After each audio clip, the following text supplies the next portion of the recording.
Again, welcome. Welcome to the 2012fad.com. I will be your host this evening. My name is Charlie Bluehawk. Last night we talked about morons versus automatons and how there's a real difference between a human being with a soul, who is simply just truly useless and foul, as opposed to a pre-programmed creature, a computer program itself, whose only reason for existing, apparently, is to provoke responses from those of us, you and I, who are living and breathing people, even though we are, right now, apparently trapped inside of an educational learning computer program that seems to have gone horribly wrong. Tonight, I thought about what real democracy is and how, very simply, we can regain control of our government, our armed forces, and our lives, what is left of them. We are so late in the day for the United States that, frankly, it hardly seems worth doing. But for those of you who still have hope, and I am not one of you, I'm sorry. My days of having hope are long gone. But if you have this urge to try to restore the republic, and we are actually a republic, not a democracy, and the difference is very simple. A republic is representative government. You and I get together with 100 of our pals. We nominate someone to represent us, and that person speaks with one voice, ours.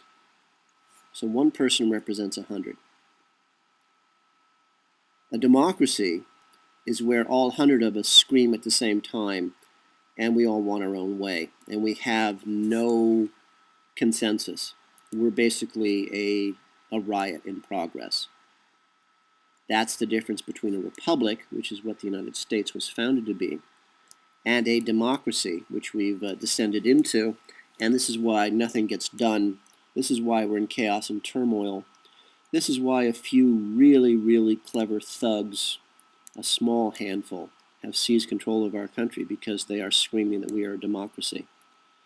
And in chaos, there is profit, and we are chaos. But again, for those of you who want to try, it's a really, really simple place to start. There's actually another thing we'll talk about later.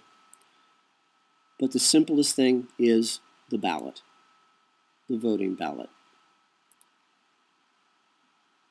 Now, the voting ballot that you last used to vote away your rights as an American in a democracy, as a man, as a woman, as a human being, you voted away your rights to a corporate liar, a mouthpiece of the masters, whether it calls itself a Republican, a Democrat, or a Libertarian.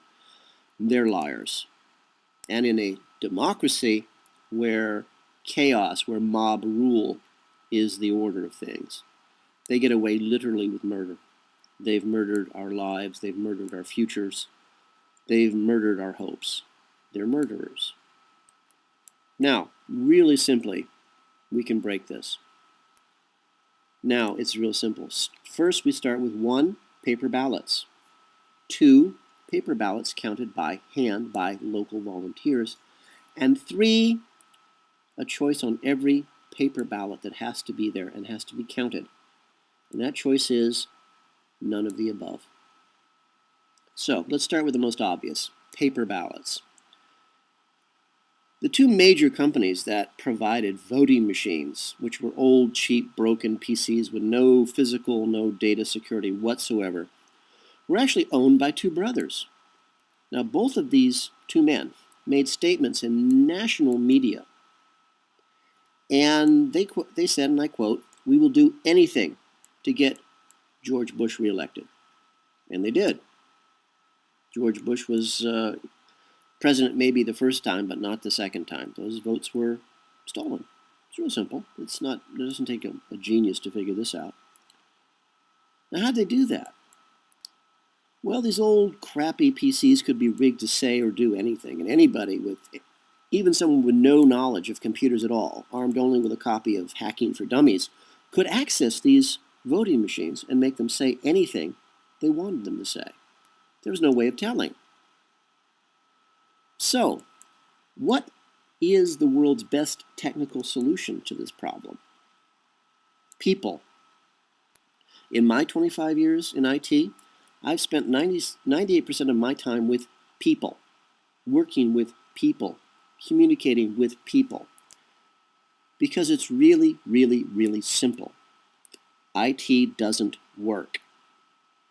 Our technology, all of our technology, is junk. The only thing that keeps this junk running is people. Not all solutions to our problems lay with computers. I'll tell you right now, I'm in the computer business. I'm telling you. Our solution to most of our problems is us, you and me. And the masters know that. And that's why they dumb us down. That's why they keep us separated from one another. That's why they keep us at their ropes. That's why they've got women hating and despising and loathing men in the States. That's why they've got men beaten down and broken and now fighting back. And so the war escalates. Because we are our own solution. And it's too late in the day for us to learn that, but let's give it a try anyway. How about we go back in time 50 years and do what we used to do as Americans? Count paper ballots by volunteers in an open and honest manner. Show those hands. No magicians allowed, no magic tricks, black magic or otherwise, no computer tricks, no Excel spreadsheets. A physical document that everybody can see at the same time in the same way.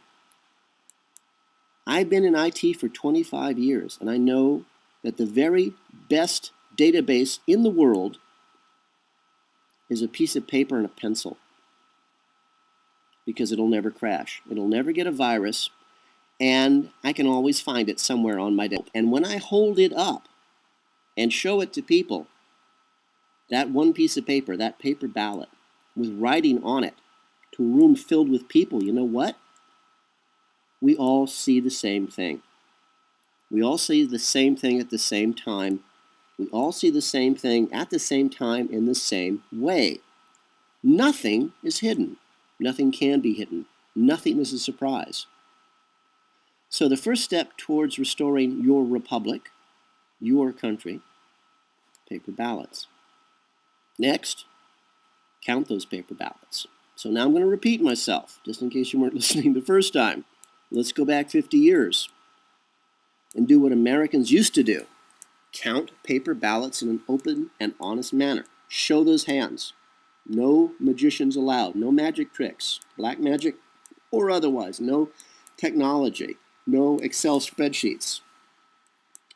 The very best database in the world is a piece of paper and a pencil. It never will crash. It will never get a virus.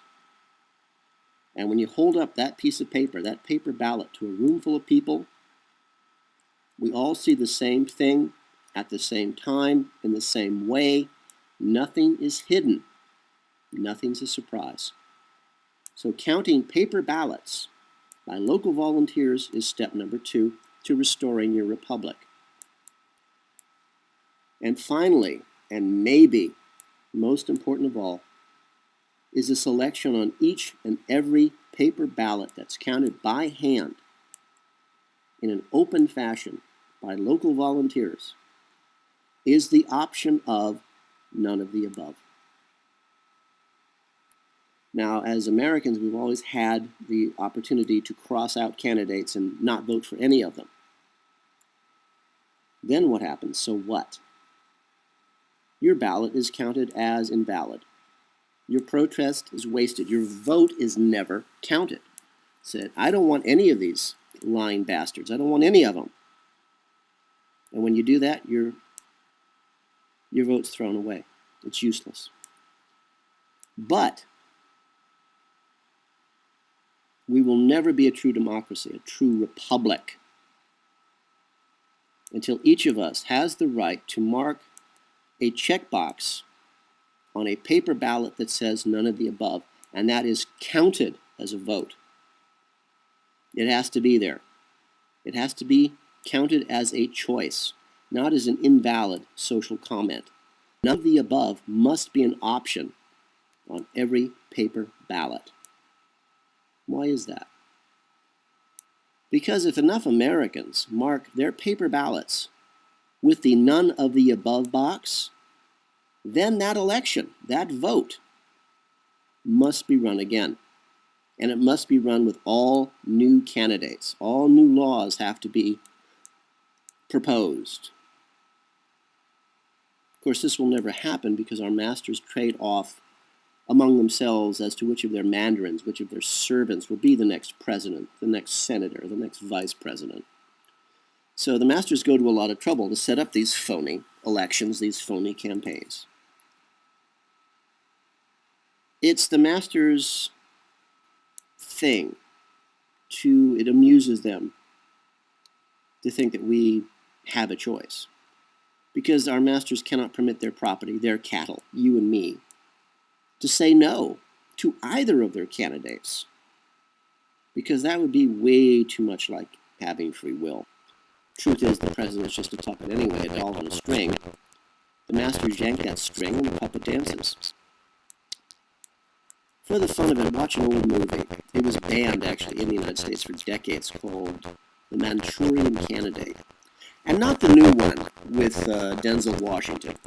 You want to find the 1960s version with Frank Sinatra. Again, The Manchurian Candidate.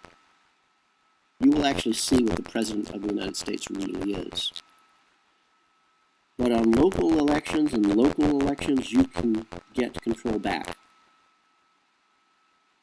In city elections, you can get control back. In county and state elections, you can get control back. And someday we'll talk about the Articles of Confederation. That was signed, I think, in 1862 or 1864. I can't remember now. Basically, the United States is a collection of sovereign nations. The state of California is actually the nation of California. The state of New York is actually the nation of New York.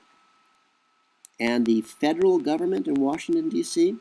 was simply a clearinghouse for commerce. So these two states, these two separate entities, these two separate nations would do business together. Washington, D.C. was never meant to have the power it has today. And certainly not to start wars. And certainly not to butcher people for the fun of it. But the bottom line is, if you want your republic restored, if you want to take control in the time remaining to any of us, the paper ballot, hand-counted, with the selection of none of the above. And I wish you luck, because I personally won't waste my time with this. It's too late. Because as you know, we have a plan. Please, I hope you have a plan. Whether it's surviving the event or surviving the next election. Have an idea, a concept, a piece of paper and a pencil, something, anything, and decide what you're going to do when things go bad. It's no longer a question of if. It's a question of when. For all of us here at the2012fad.com, this is Charlie Bluehawk, wishing you a really good day and reminding you to keep a good thought.